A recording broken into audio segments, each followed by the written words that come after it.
Hey, hi everybody. Yeah, so macmos.com is my thing. I post free videos there. There's a newsletter you can subscribe to, and then I send you all the new videos every Thursday morning. And it's a really exciting time for me because, of course, we have a new version of Mac OS coming out in a matter of weeks, probably. Where we just got beta 8 this week, and it, guesses are that sometime in mid-October probably will be an announcement, perhaps of new Macs, and at the same time, Mac OS Monterey, or otherwise known as Mac OS version 12, and usually Apple releases them at the same time as new computers. So the new computers come with Mac OS Monterey, and they never ran anything earlier than that. And then, of course, Monterey is out for everybody else. So we've got new features in Mac OS Monterey, and some of them are pretty exciting. I'm going to share my screen here.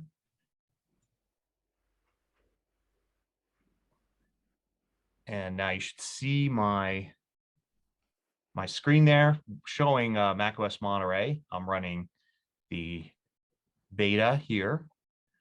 So these are all things I'm going to show you that unless you're running the beta, that you'll have in a few weeks when Apple releases this new version of the operating system. There's actually quite a bit of new features, but not really a huge change in design. You'll notice things like the menu bar and the dock and all look pretty much like they did in Big Sur. Big Sur was a change in how the design looked. A lot of the icons changed, a lot of look things like the borders here and the spacing of the dock and the font used. They all changed a lot when we went to Big Sur. Going to Monterey is not going to change much of that. It's just going to add some new solid features. So one of those, and one that's I think a lot of people really like, is a change to how Do Not Disturb works. So Do Not Disturb is the feature you click. If you actually click here in Control Center, you've got Do Not Disturb, and you can turn it on or off. But there was only two ways to do it. There was either Do Not Disturb on or off. Now you could go in here, and it's actually called Focus. Do Not Disturb is just one mode of focus. You go to Focus Preferences, which actually are in System Preferences under Notifications and Focus. So in System Preferences, you can just click here. And you've got Notifications, you've got Focus. And Focus List Do Not Disturb is the default settings here. And you can customize what Do Not Disturb does. So here I have it turned on. You can turn it on or off right in here. And I could say, I want to get notifications from, and then there's people and apps. So I could add from my list of contacts, people that I want to get notifications from. And now those notifications will come through when I have Do Not Disturb turned on. I can also go into apps here and say, well, there's certain apps like Calendar. I want to get calendar notifications when Do Not Disturb is turned on. There's some options in here, like for instance, allow calls on a Mac. That would be FaceTime calls from everyone, all contacts, just favorites, or a group that you created. Allow repeated calls, which is like when somebody tries to call you repeatedly in an emergency, those go through. And time-sensitive notifications. So certain apps send out notifications that are labeled time-sensitive, like when an event is about to happen or a reminder set for a certain time, as opposed to just like the news app just sending you, saying something like there's new items or whatever. So you have those options. You can also set Do Not Disturb to turn on automatically with a whole variety of automations. So you have time-based automation, location-based, and app-based. Location-based will mostly be for, when you use the iPhone, all these sync across iCloud. So having like Do Not Disturb go on automatically when you're a certain location is probably more about your iPhone than a Mac. But, if you have a MacBook, it would work there too. App would be, if you're using an app, it may automatically turn on Do Not Disturb. And when you leave that app, it may turn it off. And time allows you to have it turn on and off at a specific time. Now, you can set all of this up for Do Not Disturb, so you can really customize it. But the most powerful part of this whole thing is you don't just have one Do Not Disturb. You can click the plus button here and add another one. So it gives you 5 suggestions here, like reading, work, personal, and you can add one of those, or you could add custom, which you can set it for whatever you want. color, assign an icon to it, and add. And then that appears here. And this is just like Do Not Disturb, except you could set things up differently. So for instance, you could set one up for when you're working. You could set one up for the evening. You could set one up for night. You could set one up for when you're watching TV. You could set one up for when you're writing. You can create all these different variations because each one kind of has its own, set of needs. Like when you're writing, you may want nobody to be able to get through to you except your spouse. When you're working, though, you may want coworkers to be able to send you messages. When it's in the evening, you may want friends to send you messages, but maybe at night when you go to sleep, you don't want anybody to be able to, send messages and you get a notification for them. So you can set up as many of these as you want. And here there's a share across devices at the bottom. So that shares all of, which mode you're in with your iPhone, your iPad, whatever you've got. Now, notice I've got two now, Do Not Disturb and Test. So when I go to Control Center and I go to Focus, I click here and I could go to Do Not Disturb for 1 hour or until this evening. I could go to Test and I could set it for 1 hour or until this evening. So I could put on test mode rather than Do Not Disturb mode, whichever one I want.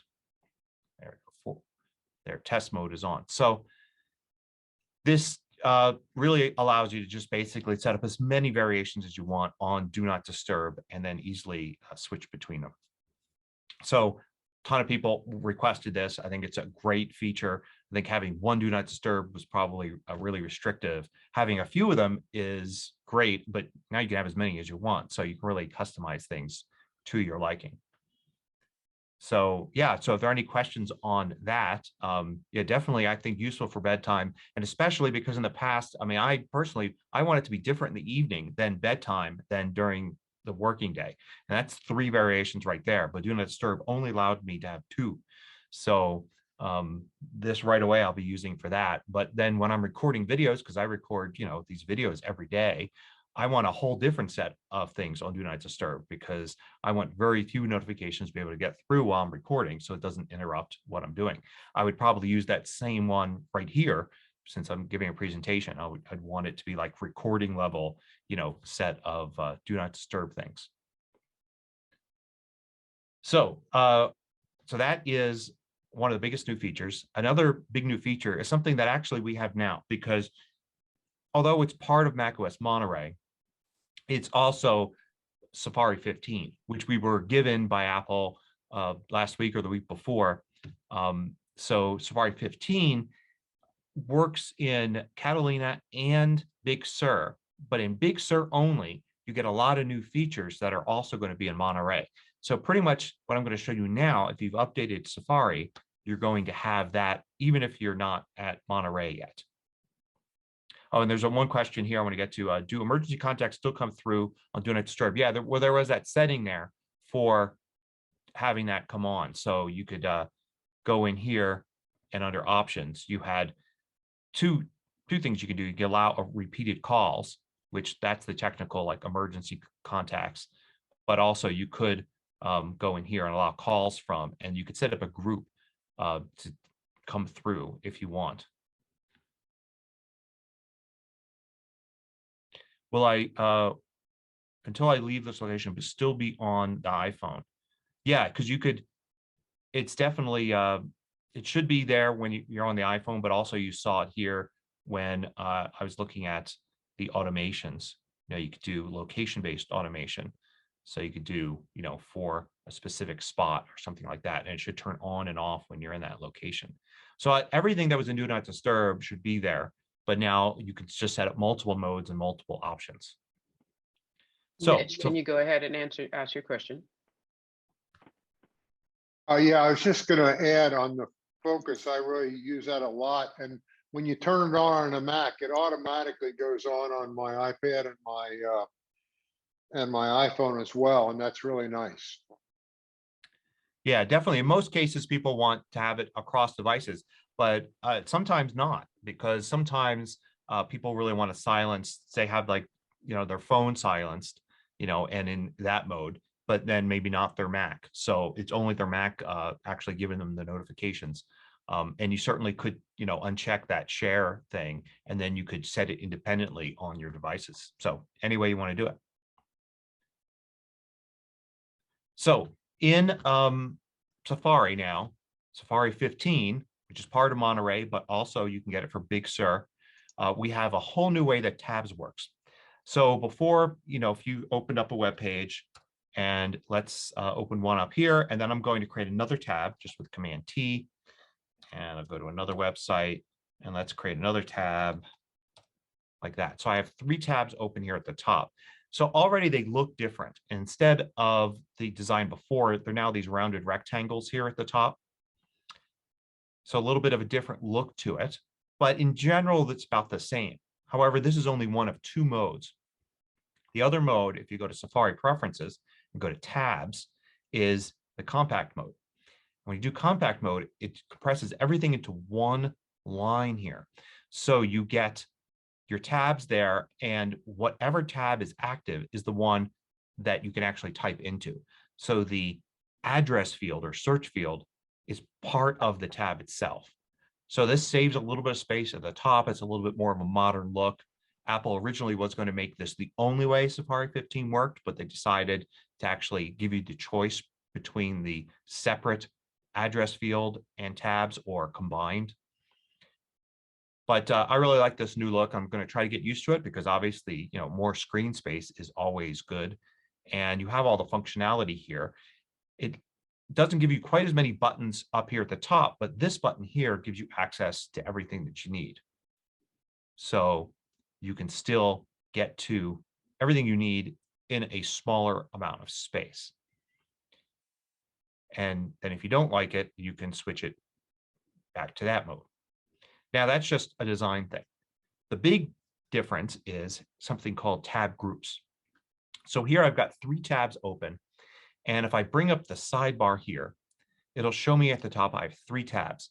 So these are my ungrouped tabs. And this is the default how you would normally use it. But I can create a tab group. And you could do that in a few places. You can click this button right here as one of them. And you can say, I want a new empty tab group, or I want to create a tab group with these 3 tabs. Let's create a new empty tab group. And you can see it has a new section here called tab groups. And I can, do something like call this movies. And in this tab group here, because I have nothing, I just have a blank page. So let's go to like IMDb, and let me create a new tab. And maybe this is Rotten Tomatoes. And I've got 2 tabs here. And this is part of the movies tabs group. Those 3 ungrouped tabs, they're part of this tab group here, the ungrouped group. And here you can see those. So I can switch between them. Now, functionally, there's no difference here between how it worked before in terms of, what you can really do, because you have 5 tabs open. So you have these 2 and then these 3. But by grouping them together, it makes them easier to see. You don't have this just huge stack of tabs here. And you create as many tab groups as you want. So I could create a new one here. I'll call this Apple, and I'll do, an Apple site, Mac Most, and some other things. Let's go to Mac Rumors, that kind of thing. And then I have these, and this is all part of the Apple group.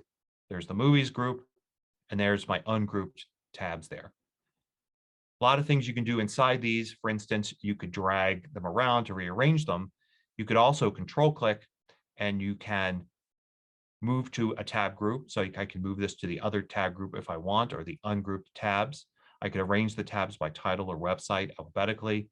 I could just drag and drop if I want to move a tab as well. And I think I ended up creating a new window there. So you can do a lot to organize these things and try and control your tabs. Each has a tab overview, which is this button here, but also this button. So you can go to tab overview just like before, search through the tabs in this group. I could go to this tab group in the overview, or this tab group here in the overview.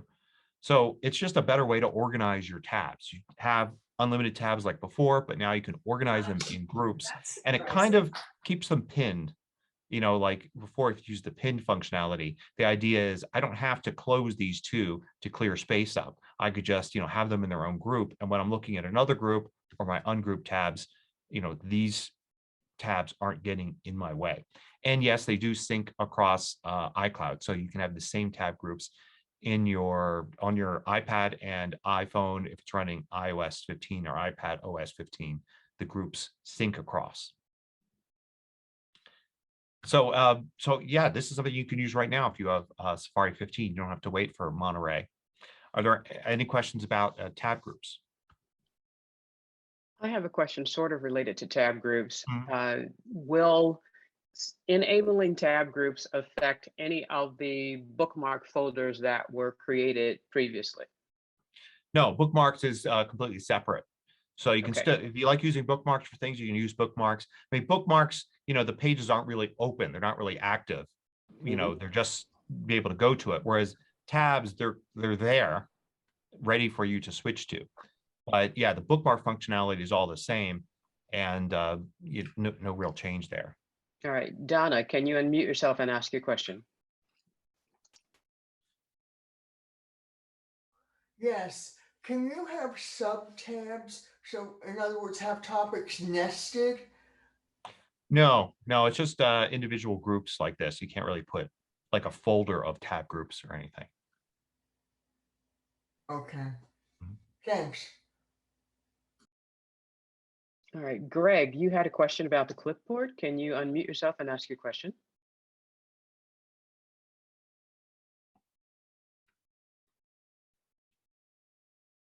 Go ahead.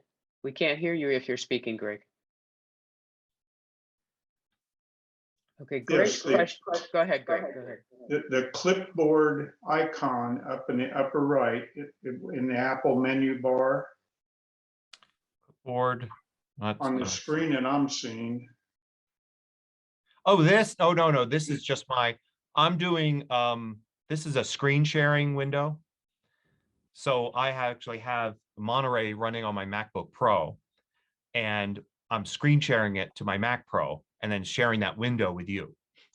Oh, That way okay. I can do my presentation on Big Sur, and yet you can see what I'm doing here. So this is when you do screen sharing between Macs, you see things like control, scaling, clipboard, and all that. It's underneath this line that is actually the Mac's screen. This is just window stuff.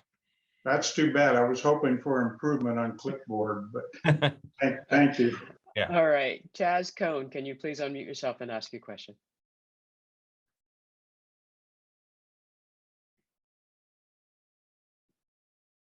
Chaz, are you there? Chaz's question is, does Safari remember to reopen, refresh those tab groups when starting? Yeah, it seems to, in my experience. I haven't really tested to see how quickly things load up. Of course, I rarely quit Safari, so you know, because I always have it open, usually in its own space. But I suppose I haven't noticed any issues when, say, if I've had restart in a Big Sur and then restart back in a Monterey, then I'm starting up fresh, and then the tab groups are just there. But I could try it right now. I can quit Safari and launch Safari again. And then here I am in this. So it does seem to reload them like that. I don't know if it would have done that eventually if I would have waited before going to the page. So. Okay. Chaz, I see that you did unmute yourself. Did you have any other comment? No, thanks a lot. And hey, Gary. Yeah, hey Chaz, how you doing? All right, Lawrence Decker, can you please unmute yourself and ask your question?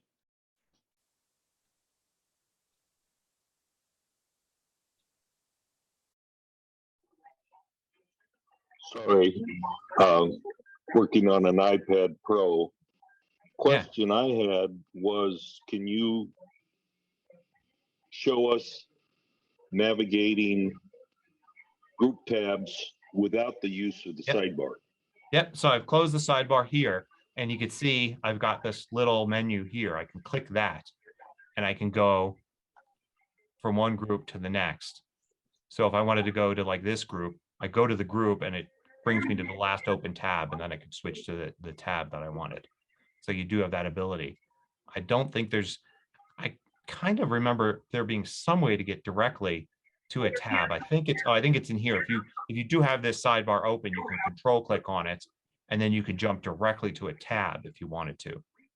So like that. But with it closed, you do have the ability to at least go here and navigate. Does that answer your question, Lawrence? Yes, it did. I just wanted other people to be aware of that. I already knew it. Oh. All right. Thank you very much. Cool. All right. All yours, Gary. All right. So let's take a look at some other things. A lot of new stuff. So let's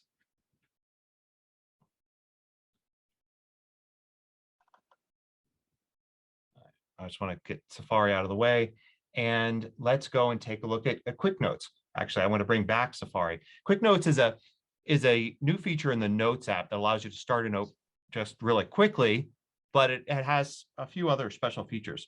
So the keyboard shortcut for this is the FN key, or if you have a newer Mac, it's the globe key, right? The globe and the FN key. Apple's kind of relabeling that. And if you do that and a Q, it launches Notes and brings up a Quick Note, although it didn't there. There it goes. So new Quick Note. So it's a way from anywhere on your Mac to quickly start a note. You don't have to launch Notes, start a new note, and then go into it. It's like one step instead of 3 steps. But you could do other things with it as well. Like, for instance, here I am in Safari. Let's go to a page, and let's say I wanted to start a Quick Note. I could do that keyboard shortcut. I also could go to the bottom right-hand corner, and this little white square shows up, and I can click on that. Either way you do it, it brings up the same thing. It brings up Notes with the new Quick Note. Now, because I was in Safari when I did that, if I click this button here, it will allow me to add a link to that page I was on. So I can instantly start a note from Safari and then add a link to that Safari page. Really handy way to create a note for that page. So I'll type this as a note, and I'll close this note. And you can see in Notes now, there's a new section here called Quick Notes. And every time you create a Quick Note, it appears in this Quick Notes section, separate from your other notes. There's a preference in Notes for when you use the keyboard shortcut or click on the square at the bottom right-hand corner, does it resume your current Quick Note, or does it create a new one every single time? So you can choose which way you want to use it. And then the Quick Notes stay here in this special section, but you can move them if you want. Let's see, I think you can move them like this into the regular notes. There it goes, into Notes. So you can start as a Quick Note, take a few notes really fast, and then later on when you get time, you can then organize them into whatever folders you've got for your notes. So the Quick Notes functionality should make notes a lot more accessible for people. Certainly in the past, sometimes I've wondered, why don't I just use text edit to create a note instead of Notes, and then I could create this little file. There's advantages and disadvantages, but Quick Note really gives me this opportunity to get into Notes faster than anything else if I want to write something down, since it's just a quick keyboard shortcut or a click at the bottom right corner there. And what were those keyboard shortcuts again, please? So it is the FN key on the older Mac keyboards. On our newer Mac keyboards, there's an FN and a globe on the key, and then Q. And you can actually customize that in System Preferences, Keyboard. We look under Shortcuts. You can see in Mission Control, there's the shortcut for Quick Note. So right there, and you can turn it on or off. Also, in a Mission Control, you've got hot corners, and then there's the Quick Note in the lower right-hand corner. So you could put it in another corner if you wanted to, or turn it off if you didn't want that functionality. So Quick Note's a little handy, just a handy way to get into Notes fast. And it also works. There's a Quick Note functionality on the iPhone and iPad as well. of course, since, Notes syncs across everything anyway. But I think it's particularly useful on the Mac for taking Right. notes about websites and things. All right, Bern, can you unmute yourself and ask your question? Yeah, hi, Gary. Yeah. When you share a quick note, does that open up in Notes? Does that activate the Notes app and you see it in Notes, or can that be a separate file? Like No, a it's text, part. like a text edit file. Yeah, no, it's part of the Notes app. So it's a what's the word? A combined database of the data from Notes. It's not a separate pieces, like separate Right. files. Right, it's not separate files. I mean, you could always, export from it, but it isn't as separate. It is like it's all part of Notes, just like the existing Notes. And they don't have a share function like to do that specifically from the share menu. Let's Send see. it out Here. as a separate note, or like I mean, save Notes, it in a folder in Finder. Yeah, you can export as a PDF. You could share it out. So if I share it in Mail, you can see how it created a piece of text there. There's that link. There's the text I wrote. But there's no way to. I mean, you could just copy and paste, of course. Right. So yeah. Okay. Thanks. Okay, Gary, all yours. Okay, and somebody asked if I could make the pointer bigger, and that was actually one of my future things, but I'll do it now. You probably saw me in system preferences. There's the ability inside of accessibility in display pointer. Now, there's the pointer size. You can make it bigger and smaller. And for some reason, when I'm looking at it here on my MacBook screen, it's a really smooth, size growth. But for some reason, screen sharing, it jumps right here. So it is a gradual thing. But a new feature of Monterey is also the ability to change the outline color of the cursor or the pointer and the fill color. So you can really customize your pointer like that. So yeah, so that's a new feature. I know a lot of people have asked me in the past. It's a pretty popular question if they can make the pointer larger or have it be a different color, and now you can. So getting back to Notes, there's some other features of Notes. There's one in particular, and that is tagging. So the ability to add keyword tags to Notes allows you to kind of create your own organizational structure. Before we've got these folders here, and you put a note in a folder. So the note's got to exist in some folder. It can't be in multiple folders, for instance. But now you can actually tag a note. So I could say tag this note with project.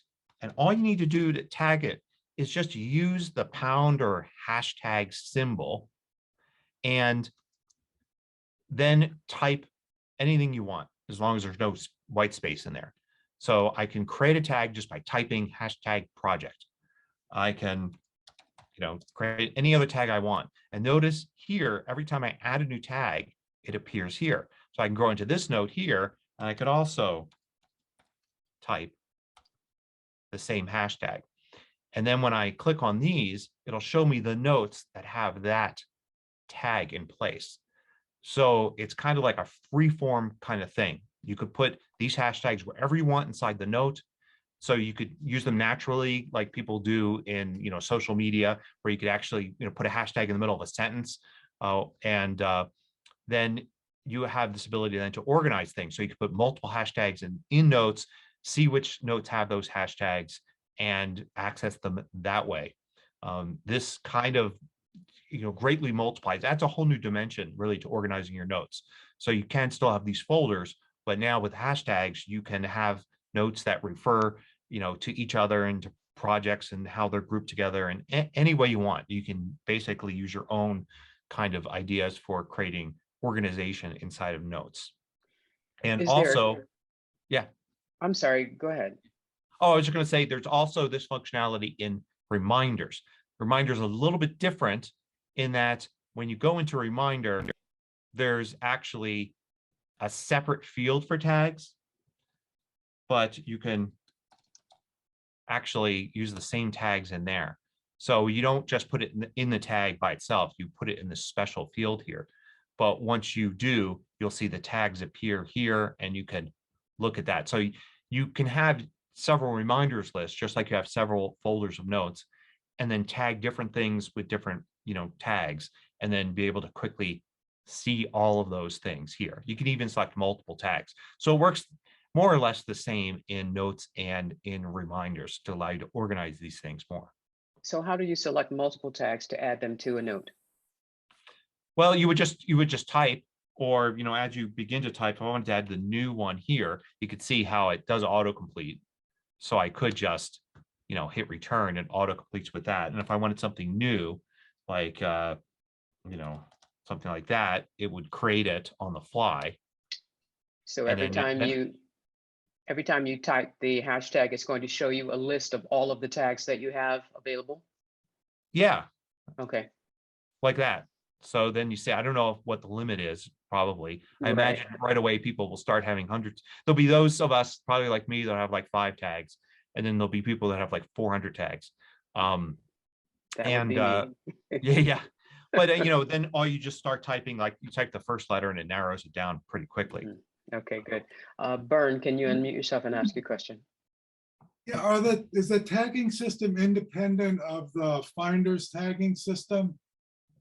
Yeah, it is independent. So it's not related.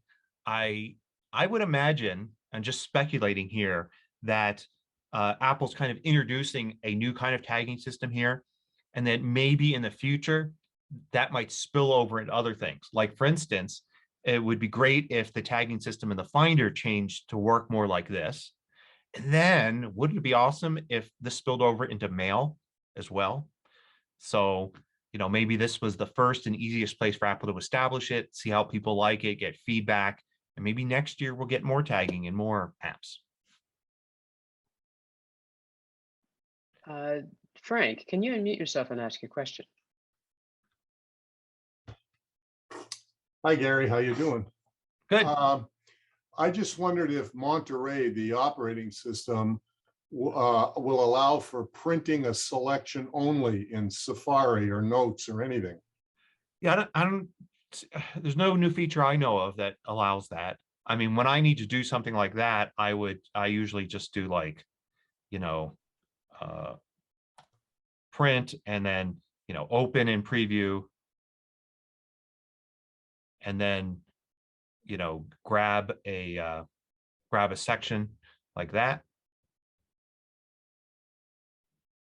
Copy, new from clipboard, and then print. But I don't know of any easier way to do it that Monterey is allowing. Well, Chrome works. Oh, Chrome has its own little thing. Yeah, Yeah. that's true. Yeah. But as far as a universal system thing, yeah, I don't know of any special Safari feature or anything like that.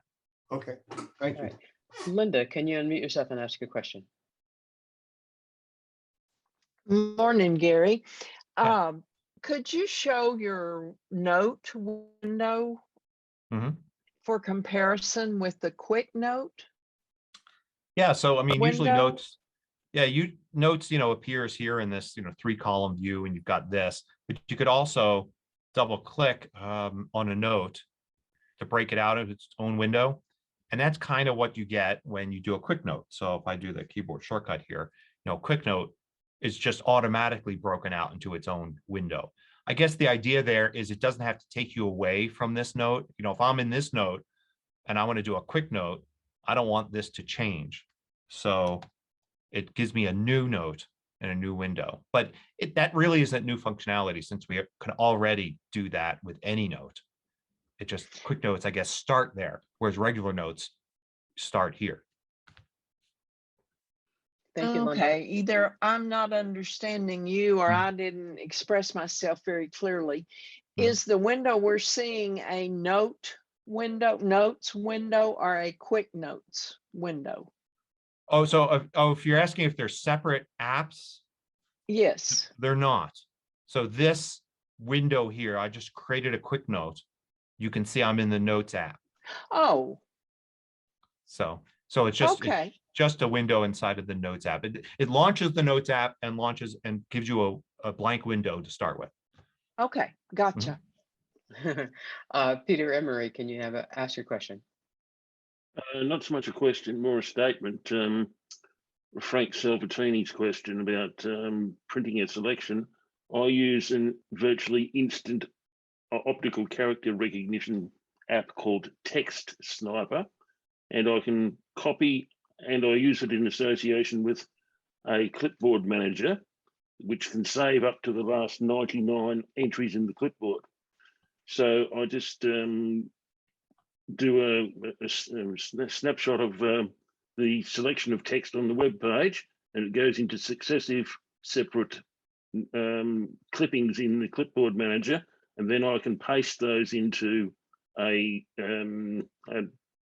note or a text edit document, and that works for me.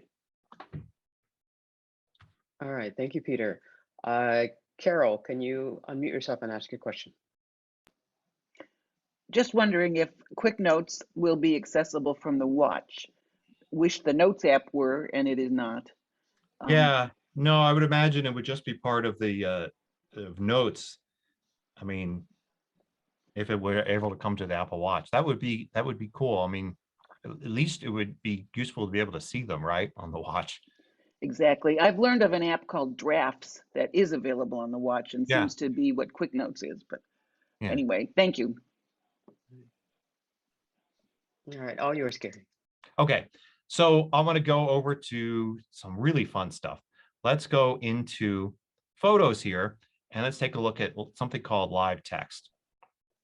So live text is the ability to be able to copy and do things with text inside of images. So I've got an image in here that should be some text.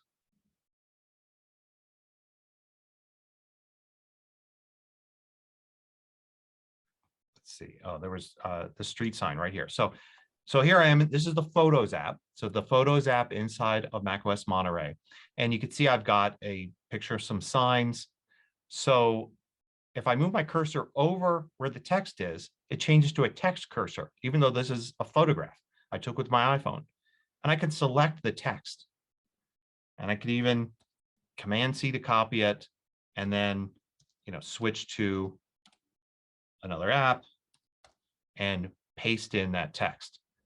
So this is called live text, and it's part of Photos, but also part of other things in the operating system. So for instance, we could go to Safari here, and see, I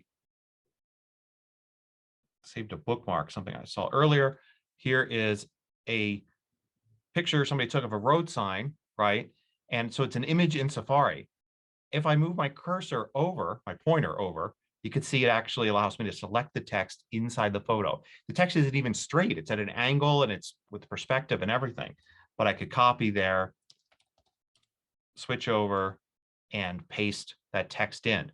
Not only that, but you can do other things. If you control click on text like this, you could use the translate feature, which I'm going to show you in a minute. You could also do lookup if there's a particular word you want to look up. You could do anything you do with regular text selections. You could do here inside of using, just looking at images and things.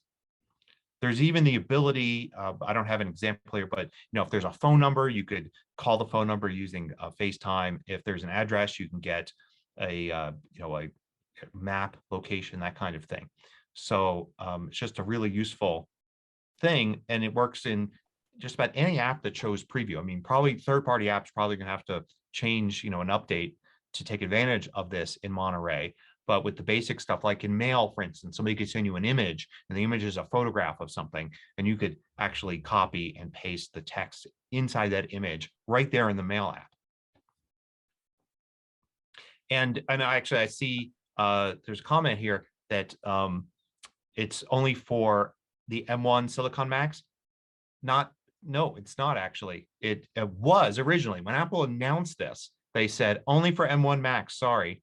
And then somewhere around beta 3 of Monterey and iOS 15, they said, guess what? It's going to work on Intel Macs too.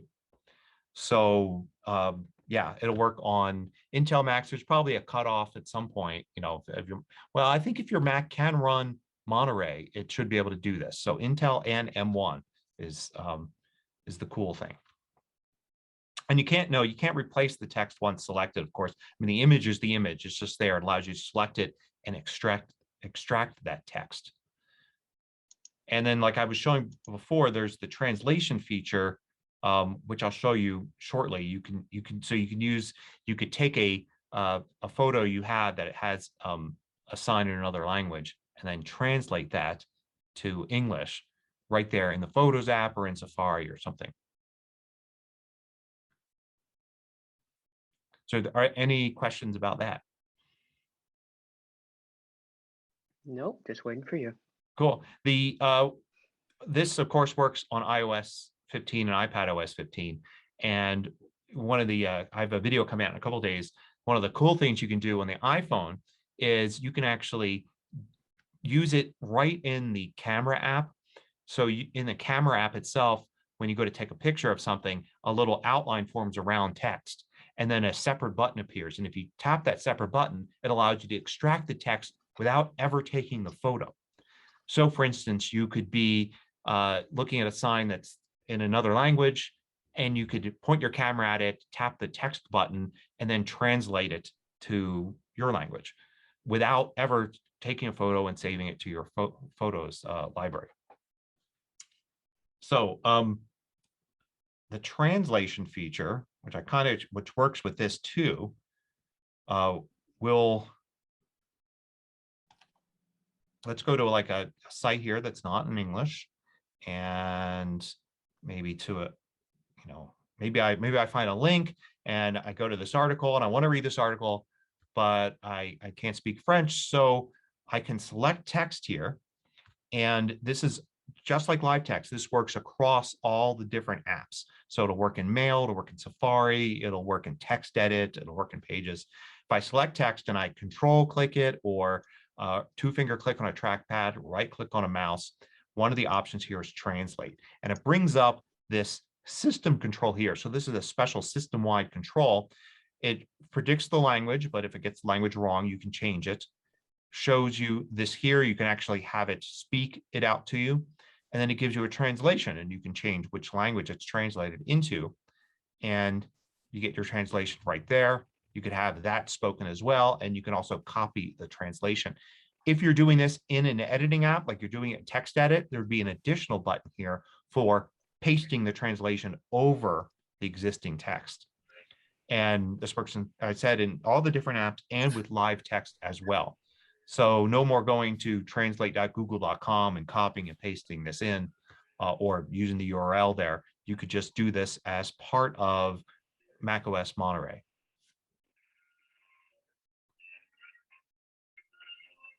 So any questions about that?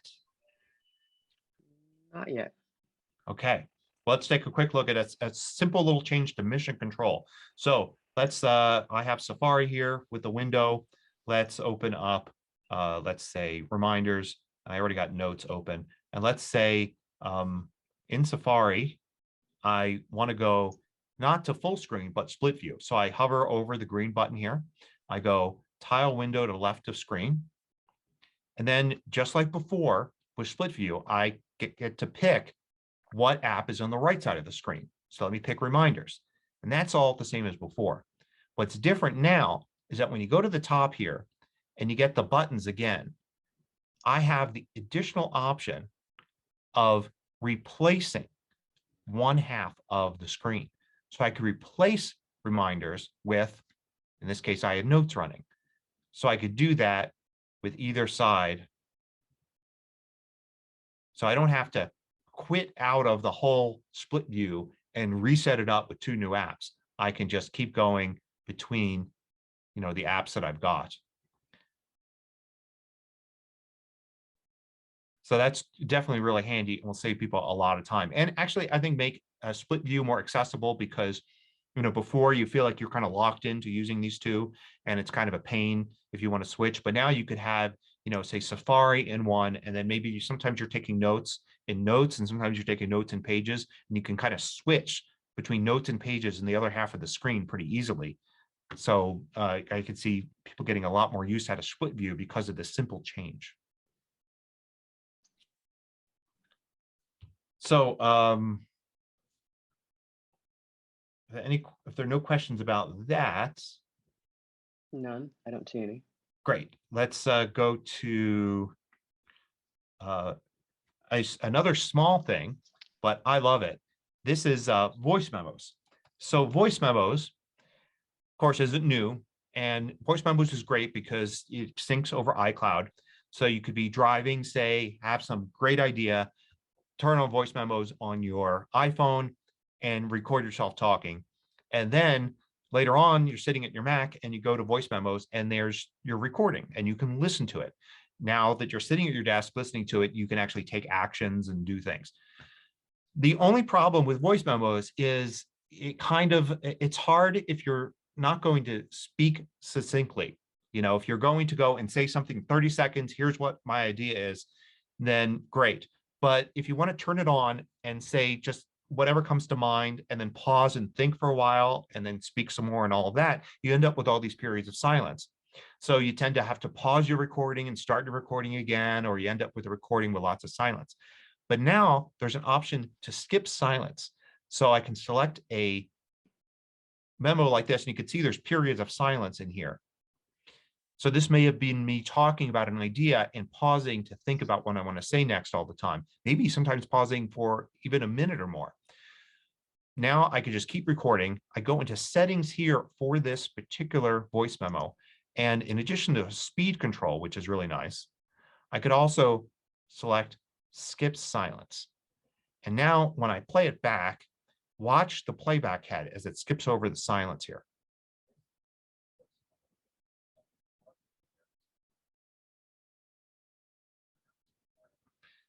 So this allows me to maybe spend 5 minutes talking into my iPhone about an idea I have. Only about 45 seconds of that is actually me talking. And now when I go to listen to it, I can actually listen to those 45 seconds and not have to listen to 5 minutes, including all the silence.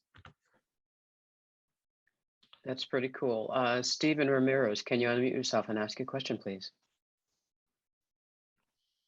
Can you do that in iOS? Yes. That pause feature. Yeah, you Cool. can, the skip silence is in there too. Yeah, very cool. Thank you. Thank you, Stephen. All right, all yours, Gary. Great. Let's take a look at a lot of other little cool things. Well, actually, I do have one more big thing. This is actually, Apple's talking about this like it's a little thing, but it's actually monumental for some people.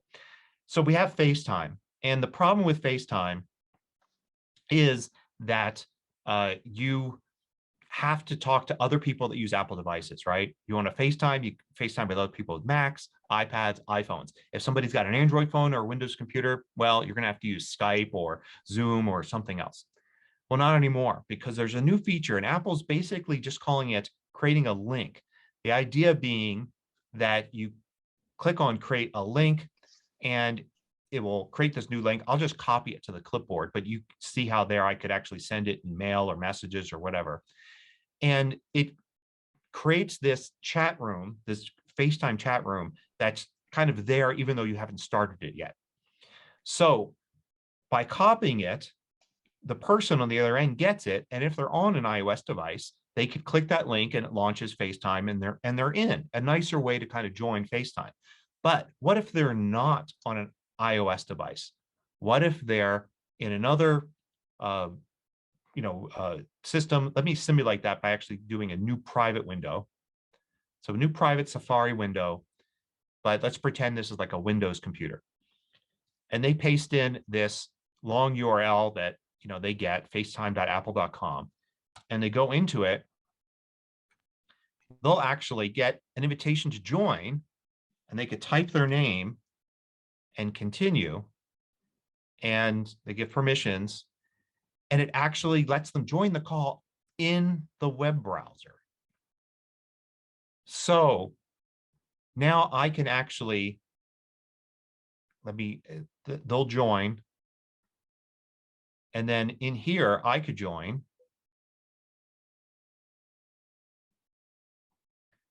And now you'll see, basically I'm talking to myself here on the same computer, but this could be a Windows computer. This could be an Android phone in the browser.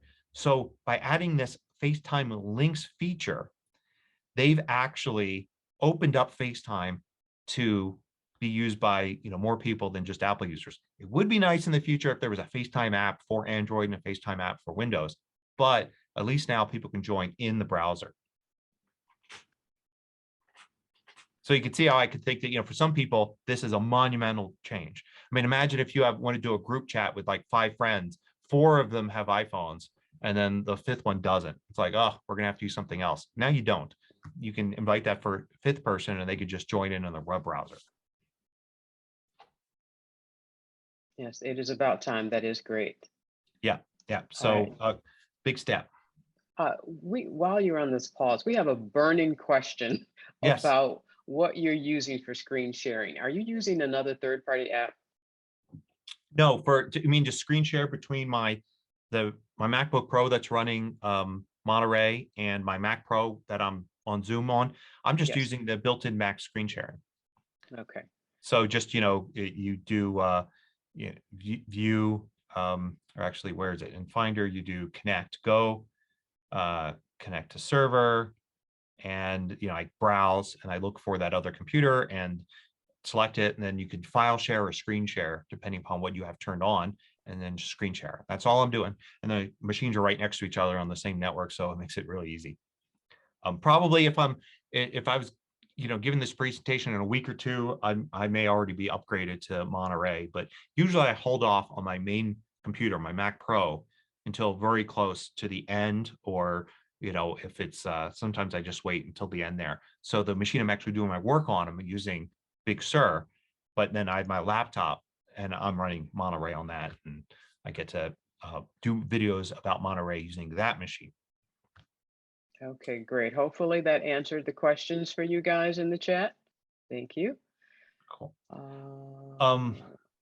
Let's see, there's some other things in here. So a big change that's happening now is there's this new thing called Icloud Plus. So Icloud Plus is just a name change, right? Before we had iCloud, the free stuff, you get 5 gigs free, and you could, back up your iPhone and all of that. And then if you paid anything for some extra storage, that was just iCloud, but now you're paying something per month. Apple has named the thing that if you're paying a little bit per month, it's now Icloud Plus. And they've done that to say, we can now add new features into this. So before, if you paid for 50 gigs of storage, you got 50 gigs of storage. That was it. Now you pay for 50 gigs of storage, you're on Icloud Plus, you get your 50 gigs of storage, but also they're going to start throwing in additional features. A couple of those additional features are in system preferences. And if you go to search for it here. It's under your Apple ID there. Hide my email is one of them right here. We can select that, and it's going to say, because I'm on a demo account here, it's going to say you need to subscribe. So I do have some screenshots for what it looks like normally. So here you can see in the screenshot, there's hide my email, and private relay is the other feature. If I go into hide my email, it actually shows me a list of email addresses and allows you to create these special email addresses that are just random things, and they all forward to your iCloud email address. So previously, Apple used these when there was the sign on with Apple feature. You got that you went to a site and it says sign on with Facebook, sign on with Google, sign on with your Apple ID. If you use that feature, what Apple basically did was create a fake email address like this thing here. And it then, gave that site that fake email address. And then it went and it allowed you, anything that they emailed to you, it forwarded to you. So it kind of was this privacy measure. They never got your real email address. So that's why I've got several here that were actually created before. But now you can actually use the plus button here and create your own. And when you use the plus button, it picks a random set of words and numbers and symbols and stuff and says, here's an email address. There's a button here you can click for, choosing another one. And for some reason, you don't like that one. So you can't pick your own. It just kind of picks them for you. And then in addition to that, you can then go and give it a label, give it a note. So you can make a note like, if you're signing up for some sketchy website, you can say, what the website is you're signing up for and all of that. And then it creates it for you. And that is an email address that now you can go ahead and you see it here. And I can copy that email address and I could give it to somebody. So you could give it to a sketchy website or a website that you don't trust because they might send you spam or something, or you could give it to a person that you don't, particularly trust. And they can email you at this. It will forward to your iCloud email address, but they won't have your real email address. And then you could block this email address later on if you do end up getting spam from them. So basically, it allows you to create unlimited little aliases to use to help protect your privacy. Will you only be able to access those alias email addresses from here, or would it pop up when you are creating an email? Like if you have multiple email addresses, you can select when you're creating an email in Mail. Or I get you. Yeah. Good question. Let's take a look at. This is just trying to get out of this.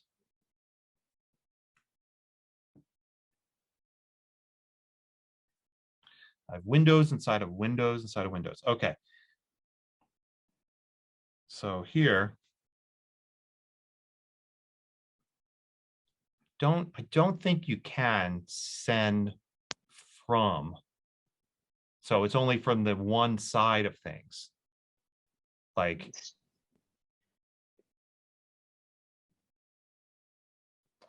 yeah.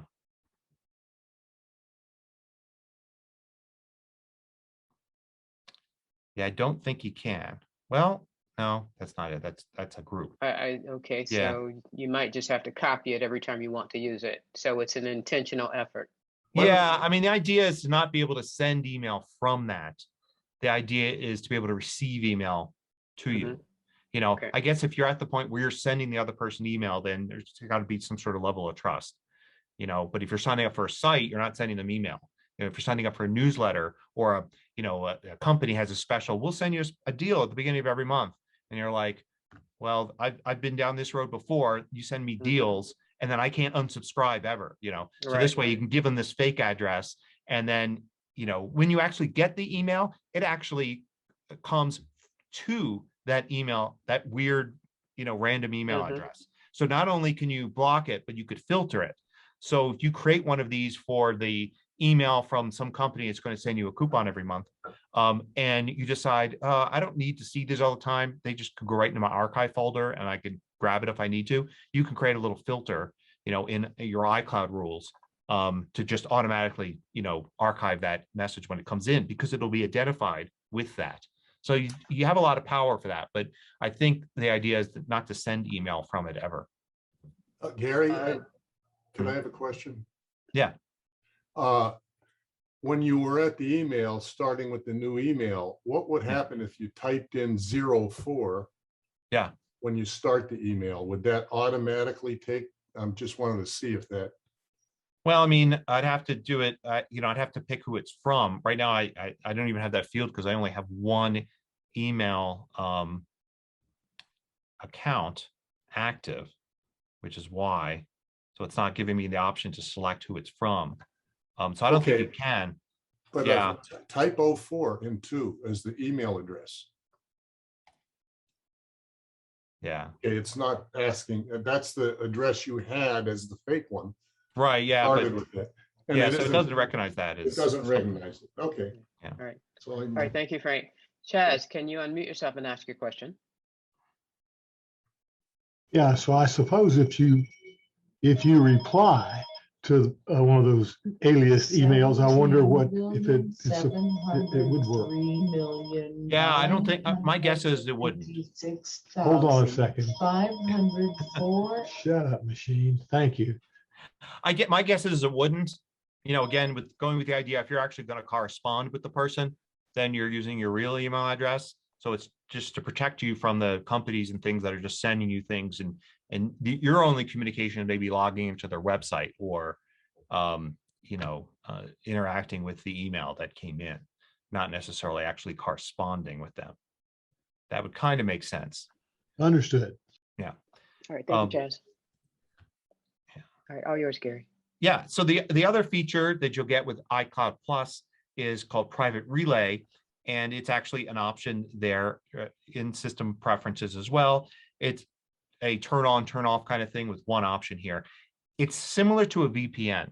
So what Private Relay does is it's going to encrypt your data going from Safari to, the whatever server it is you're talking to. Actually encrypt from Safari, from your Mac to Apple, and then it goes on from there. So like VPN, it protects you from, say, the coffee shop or hotel's Wi-Fi that may be compromised in some way. Unlike a VPN, you can't really set a location. A lot of people use VPN to say, oh, I'm not in the United States, I'm in Germany. Therefore, I can watch the German TV show that's only available to, people in the country. You can't do that kind of thing with Private Relay. It's a much simpler thing. Matter of fact, you only have two options for hiding your location. One is to maintain your general location. So probably for me, it would still show that I'm in Denver, but maybe it wouldn't be that specific. Probably wouldn't know exactly where in Denver I am. Or I could say, no, I don't even want that. I just want country and time zone. So it's just going to be, I'm in the United States and Mountain Time Zone. Those are the only two options, where of course a VPN would provide far more options for location. And also VPNs have lots of things for like automatically switching on or off, or use with this app but not that app, and that kind of thing.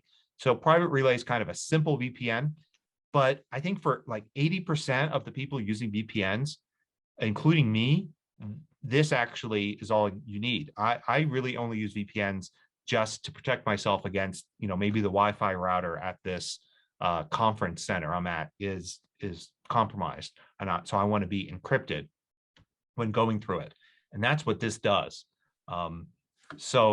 It also hides your IP address from the other end as well, which is something a VPN does. So, if I have a static IP address or an IP address that's not going to change for a week or two, a website can kind of track me and say, oh, you're the same person coming back over and over again. So now I can show you tailored ads or whatever. Whereas using Private Relay is going to mask my IP address. It'll look like it's an IP address from Apple, and it, wouldn't be able to track me as easily. I'm not as concerned about that as I am kind of the, being some sort of malicious Wi-Fi router.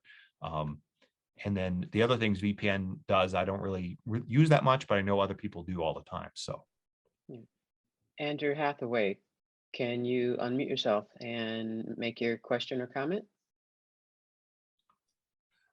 Yeah, my understanding though is that Private Relay does not encrypt it between you and your internet provider, so that your ISP will still be able to see the traffic that you're doing. No, it does. It does. You're basically connected to an Apple server somewhere where the encryption is happening between you and them. So your internet service provider wouldn't be able to see what it is you're doing. Of course, a lot of this is already true if you're not using Private Relay or a VPN. Anytime a website says HTTPS, that's a secure connection, and you're actually secure from your browser all the way to the service that you're connected to, the website you're connected to. It used to be that was rare, and then it was common, and now it's almost 100% of the time you go to a website, it's HTTPS. So, Private Relay is just another layer of encryption on top of that. But it does definitely, it's between you and Apple that the encryption happens. There was one of the things you may have read, there was not really a bug, but there is another protocol that the internet web pages use to communicate. And that protocol wasn't covered by private relay. So it was the kind of thing where your data was encrypted, but technically if somebody wanted to track you, just like figure out, are you the same person that was on my site an hour ago, that kind of thing, they could have. But that actually wasn't a problem with Monterey, or isn't a problem with Monterey now. It was a problem with iOS 15. And it's a rare thing. And it's the kind of thing that's like kind of an ultra privacy concern, not really the, protecting your data kind of concern. And private relay, well, I could see in the commentary, shouldn't reduce the speed any. I mean, your bottleneck's always going to be the actual speed of sending data, like out of your house across your local, that last mile to, your internet service. That's what's going to slow you down. Encrypting it and then decrypting the other end, that's super fast compared to anything else is going to slow you down. Yeah. All right, 3 minutes. Okay. So a bunch of other things that I could just show you in system preferences real quick. You've got passwords, a new feature here called passwords. This allows you to this allows you to see all your passwords, not only in Safari, but in system preferences as well. And that is really handy. You can also go in here and export your passwords or import them. So if you want to create a backup of all your passwords, you can. There's the option in dock and menu bar for menu bar. Before we had the option to automatically hide and show the menu bar on the desktop so the menu bar can go away. Now we have the option to do the same thing in full screen or split view, which before it was automatically on. Now you could turn it off, like I have it off here. And that means you can actually have full screen mode with the menu bar, which is something a lot of people are looking forward to. And then there's a bunch of other cool stuff that's coming that's hard to show. Like you can use your Mac now as an AirPlay receiver. So you could have like AirPlay from your iPhone, share your screen to your Mac, and it turns your Mac like into an Apple TV, where you can actually just, mirror your iPhone screen onto your Mac screen, or mirror one Mac screen to another Mac's screen, just like you can, like your Mac is an Apple TV. And then we're also going to have universal control. It should be coming later in the year, early next year, which allows you to actually move your cursor. If I have a second Mac off to my right side here, I should be able to move my cursor over with the same trackpad, same mouse I'm using, and it actually starts to control the other Mac. And that's a feature I know a lot of people are looking forward to. Gary, last question. I have the same question as Bern and Bob. How does passwords affect keychain access? So keychain access is the place that they're stored in, and keychain access is kind of the super techie utility app for accessing all of that. Passwords allows you to access the passwords portion of your keychain. So keychain access is unchanged. It's the same as it always was. We just, we had one little window into it in the passwords feature in Safari. Now we have a second window in the system preferences to go and look at the passwords as well. All right. Santo has a very interesting question. Can you look in the chat and see his question, please? Very last one. Lock the dock to, no, there's no change to how the dock locks to one monitor only. So no, I haven't seen any improvement there. I know that's a little frustrating. Sometimes I use two screens too.